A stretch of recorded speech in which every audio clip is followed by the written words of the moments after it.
think I used the wrong product on this mirror. It's looking even more cloudy. Just need some Windex or something.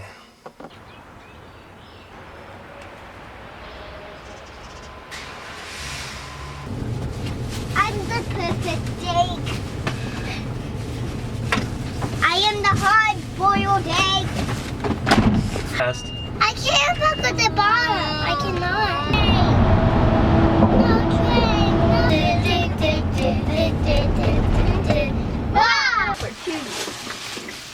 All right, another whirlwind morning of getting the kids' lunches made, clothes picked out, everybody dressed. Now at nearly 10 o'clock in the morning, they are dropped off at school. I heard someone say once that most of the day's work is done by 10 a.m., like in an office setting. The rest is kind of just filler. I do remember that, like by 10 o'clock, I'd finished most of my important work for the day. That was a long time ago. Still struggling a bit with this client that I essentially fired. I handed over the website project to them, gave them instructions. A few days of email communication back and forth, and I think they're just still floundering on what to do. What I'd like to do a better job of in business is somehow set expectations better. Yes, I have contracts and agreements and proposals, but for some reason, some clients, I guess just the bad clients, either they don't read the agreements or they don't understand. The boss, the main dude, didn't even read any of the agreement. And so he brought his expectations throughout this year. The expectation that I was basically now his employee. Sometimes there will be extra work requests for a project, which is fine, like, hey, we need a new addition to our website. And I usually let them know up front, well, this is going to be a new project, it's going to cost X amount of dollars. So I do the work, send the bill, and then I get an email that says, boss man doesn't understand why he has to pay. Why we have to pay more for this work. Then I have to explain. It's like a construction company, and you ask them to build a house, and then maybe 6 months later say, hey, can you attach a garage to our house? And then you get upset that they say, well, it's going to cost more money to add an addition. It's so ridiculous, but this is the mindset people have, I think, I think just computer or internet work in general, that since it's not tangible, why should it cost money? So anyway, the boss got upset that I sent a bill and didn't understand why he had to pay it. And keep in mind, this is $50. This is $50. A couple months later, I finally got my $50. So, just so ridiculous.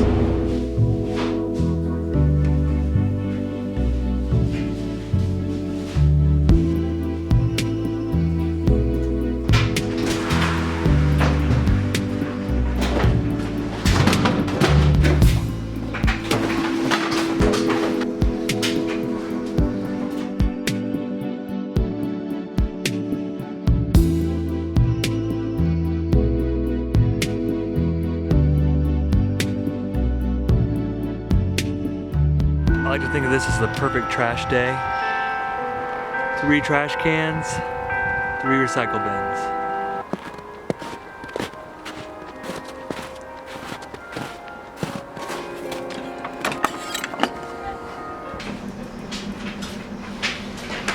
Amy, do you want your toast? Okay. Yeah, which of course I haven't really used recently, but I still have it. Names, phone numbers, and addresses.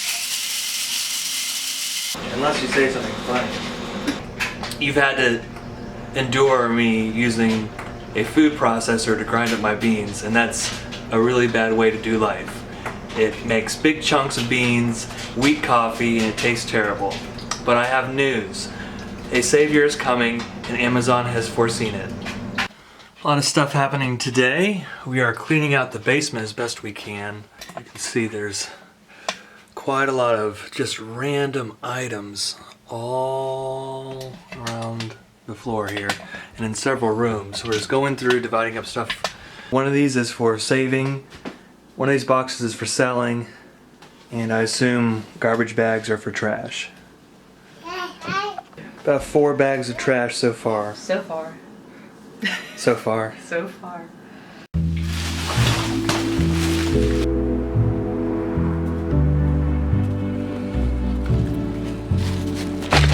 I think the garbage man's gonna be real pleased with my output this week.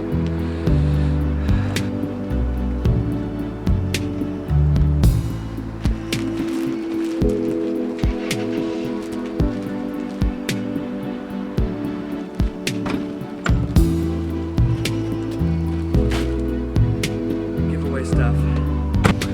More change of plans today. I'm gonna pick up the kids now. Amy's gonna be tackling more of the basement and household cleanup, which went really well today, I think.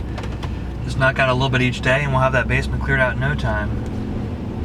I did not accomplish too much on my schedule today. Again. For 2 reasons. The first one was worthwhile, the second one was not. The first one was marriage talk with Amy. And when I say marriage talk, I basically mean anything that married people talk about. But it took about an hour to discuss important topics. Second thing was more with my trouble client, just communicating with their confusion. Latest update is that their team does not know how to update the website. And so they're really distraught, saying it's gonna cost us thousands of dollars. I mean, I don't know what to say. You know, hire, if you wanna do something in-house, hire the right people. So my problem is, I tend to view business relationships as friendships. And what would a friend do? A friend would probably say, well, okay, I see you're going through a lot of pain. Let me just give in a little bit. And I know my contract says a certain thing, but let me just give you this for free. This is why I may not be the perfect businessman, is because I view these relationships as friendships. So when I'm working with a client, I give them a lot of trust and respect and my friendship, and I expect the same in return. But I'm at the point now where I'm thinking, I fulfilled my contract, I gave them the project, I at this point could just stop talking to them. I'm done. I did all my work for them. Why am I spending hours per day trying to figure out their business? That's the friendship thing coming in. But I'm thankful for the work I got to do for them.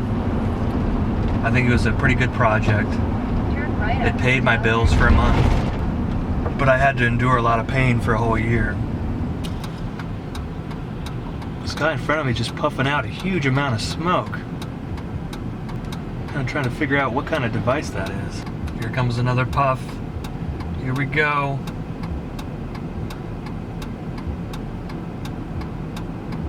I'm doing long division. What's long? I know long division. I can do it in the thousands. Well, so can I. What? You said I'm stupid. No, I said. All right, we're gonna do a little bit more wood cutting tonight. Wish me luck.